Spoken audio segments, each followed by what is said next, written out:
All right, on this episode of Bowks Talking Bouts, very excited to be talking to an individual competing at PFL Pittsburgh, which goes down on March the 28th. A very curious bantamweight bout, one I'm certainly intrigued by. Allan Begosso taking on Jack Cartwright, and great having Jack on Bowks Talking Bouts. How are you doing, man? I'm all good, mate. Thanks for having me. I hope you're good as well. Yeah, no, for sure. I imagine this is an even better situation for you, though. I mean, the PFL debut went off quite well, but you got a full camp behind you this time as opposed to the short notice. So I would think you'd be feeling great heading into this one. Yeah, I'm feeling very good. Obviously, like you said, the last fight was short notice, but we're like professional fighters, so we're always in the gym training, at least like a couple of hours every day, realistically. So we're always in some like semblance of shape. But it's been nice to be able to have a date in mind that you're pushing towards. But like you say, I'm fighting. I've had like a change in opponent, so there's that to contend with. But yeah, like it's better when you have a little bit more time to kind of focus on the date and get things in order in the run up to a fight. So yeah, I'm looking forward to it. But even I guess just touching on the big takeaways from that last fight, I'd be curious to get that assessment because it seemed like you quite authoritatively won two rounds, which obviously garnered you the outcome that you got. Like in terms of I guess the X's and O's and major takeaways of that fight, though, like what were those takeaways from the PFL Smart Cage foray that you had there?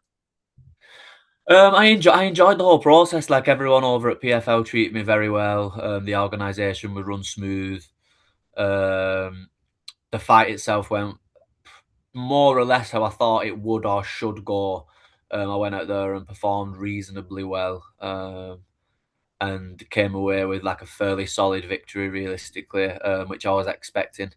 And again, given that I took it on relatively short notice, I weren't really pushing the pace in ways that I would probably like, but I was kind of aware of Caelan's strengths, so I just thought I could just go in, just slip and slide, piece him up with punches.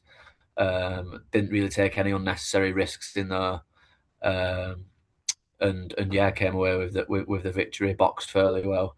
Made a couple of mistakes here and there that I could have that I thought if I didn't do, I could have got the finish here and there, or I could have like won all every round fairly comfortably. Obviously, I dropped the last round again through faults of my own, in my opinion, through staying in certain positions too long. Whereas, and again, I took a year out. I didn't take a year out. I had a year out. I had a few injuries, but given the fact that I'd had like a year out, took it on a few weeks' notice, I was fairly happy with my performance. No, for sure, as you should be. And I guess you talked about the awareness of your opponent's skill set in that debut PFL effort. In terms of the awareness piece with your sophomore PFL opponent, I'd be curious to, have you expound upon that a bit because they've got that contender series experience and certain experience on the LFA circuit as well heading into this PFL fight. Like, what are your overall assessments of Allan Begosso as an opponent coming up here? You know what? I don't focus so much on my opponent.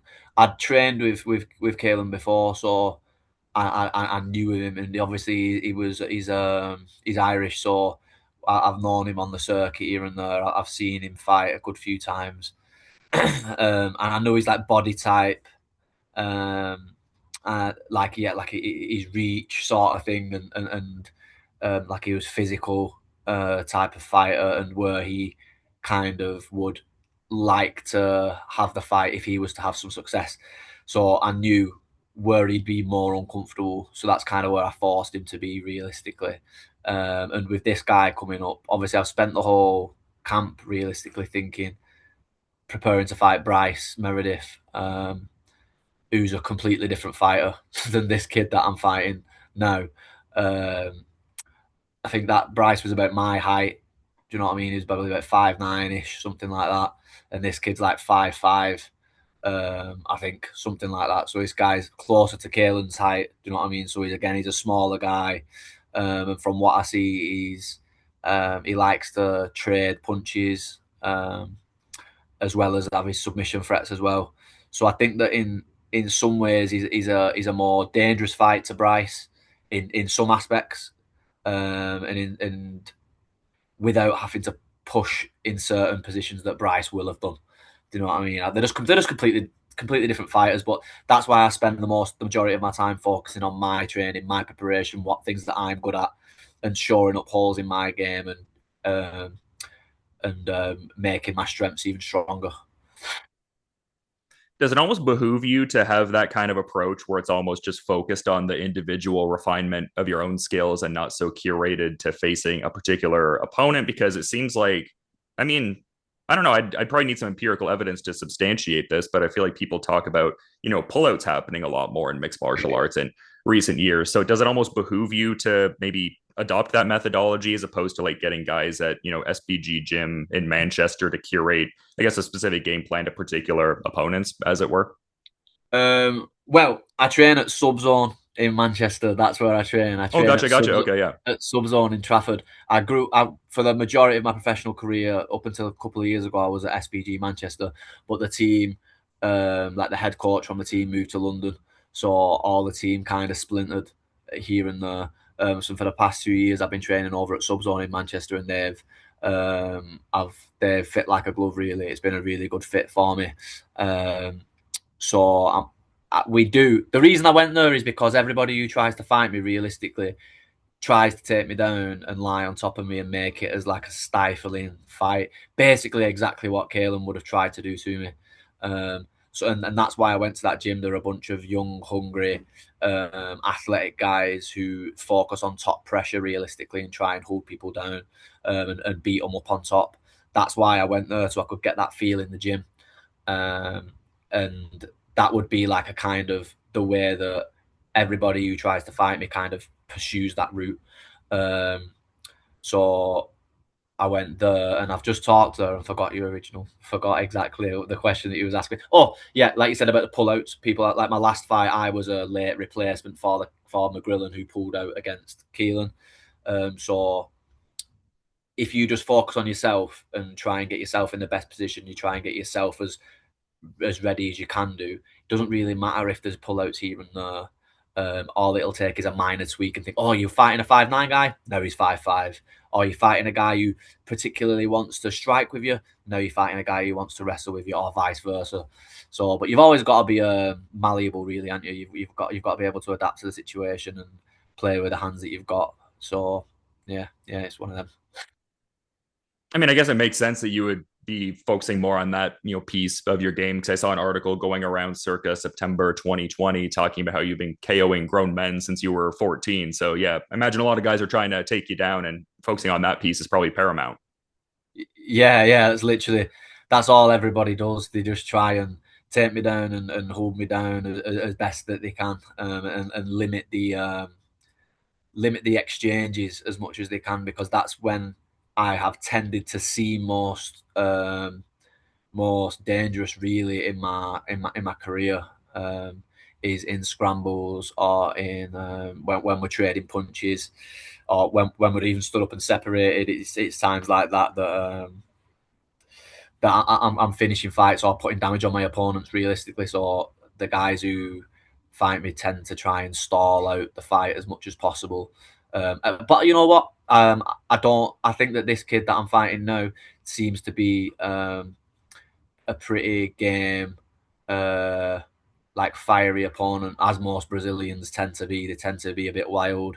Um, so we'll see how that goes come fight night. Yeah, I guess you have a history fighting various Brazilian fighters to speak to that temperament, like Almir Jose da Silva at that UK Fighting Championships 9 event Yeah. and everything like that, and collecting a submission. So yeah, great feather in your cap there for sure.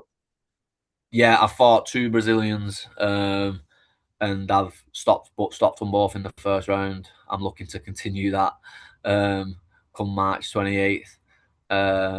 Like third time's a charm there, wrap them up like a trio of Brazilians that I can beat. But everyone's individual, realistically, just because someone's a certain nationality, they don't always share the same thing, of course. But Of they course. do Yeah. tend to they do tend to have that fight and that wildness in them. So and I embrace that realistically. I'm cut from a similar cloth, in all honesty. So I'll be welcoming that come fight night. And you have a pretty cool ledger to kind of comb over. Like I saw in your amateur MMA debut, you got a win over the current BKFC European champion, Rico Franco, who's trying to capture an interim welterweight championship in April, I believe. So, yeah, an interesting resume to kind of come back through on this journey that you've had. Yeah, not all my fights are on Tapology from my amateur career. Yeah. To be honest with you, like, I think Rico was like my fourth fight. He's a lovely guy, Rico, man. Yeah, He's a yeah. really nice guy. But we fought when we were younger, when we were about 18 or something like that. And yeah, he's done really well for himself. He's a tough boy. He's a good fighter, and I respect people like him a lot. So I've fought a lot of guys throughout the years. Like I said, I'm like 31 now.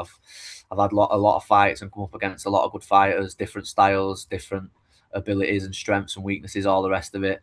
And that's what makes you like a good professional fighter. I think that's what people should get in the sport to do. Do you know what I mean? They should be coming up in the sport trying to test themselves and put themselves in different situations, fight in different countries, fight different opponents, like different people from different areas, small guys, tall guys, fat guys, skinny guys. I want to fight everybody. It's all I've ever really known. So I'm happy to be in there and fighting on a big stage like PFL in Pittsburgh. So I'm excited for it. Yeah, and I think your career speaks to that because this was circa September 2024, but you were talking about how you're put on this planet to step in the cage and have a scrap, and you're all about those electrifying performances and everything like that. Like, what are people going to be saying about this upcoming fight that you have here, this PFL Pittsburgh clash? Like, it's a stacked card, but you're, looking to show out as you normally do. So, like, what are you, I guess, hoping the headlines are going to read? Like, what are people going to be talking about relative to your performance on March 28th? Well, I want to go in there and do myself justice. Do you know what I mean? That's the main thing. Everyone's got these sorts of ideas about what they want, and you have like these like I guess it's like performance anxieties, maybe things like that people have. And it's like the main thing I've always thought is just I just want to go out there and fight to the best of my ability.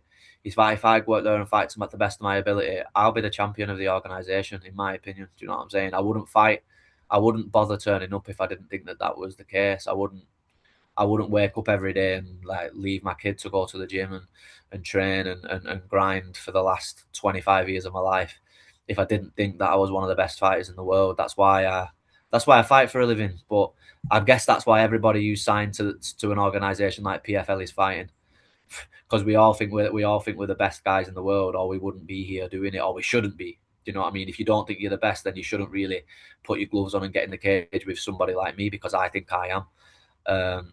So I'm looking for a stoppage. This guy hasn't been stopped, and I think I'm more than capable of stopping him with my hands, my feet, or choking him. I think that I'm absolutely more than capable of finishing this guy. He's dangerous, but everybody who puts on a pair of gloves and gets in there for a fight is dangerous. I respect every single person who does this sport. It's a dangerous sport, but that's why I'm in it. I mean, that could serve as a great parting thought in and of itself, man, but figured I'd give you the floor if you happen to have a final thought you wanted to add. I really appreciate you making the time today. No, it's all right. Thanks for having me. And just yeah, like I said, just tune in. I'll be fighting apps. I'll fight my heart out like I always do. I'll be throwing bombs from the first second till the last. I always look to make my fights entertaining, so just tune in, don't blink, and I'm coming for the win on the 28th of March.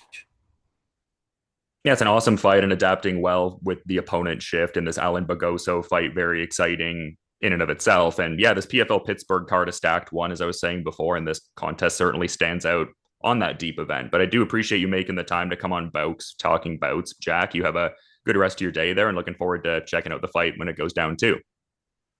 You too, mate. Have a good one. Thanks for having me, mate.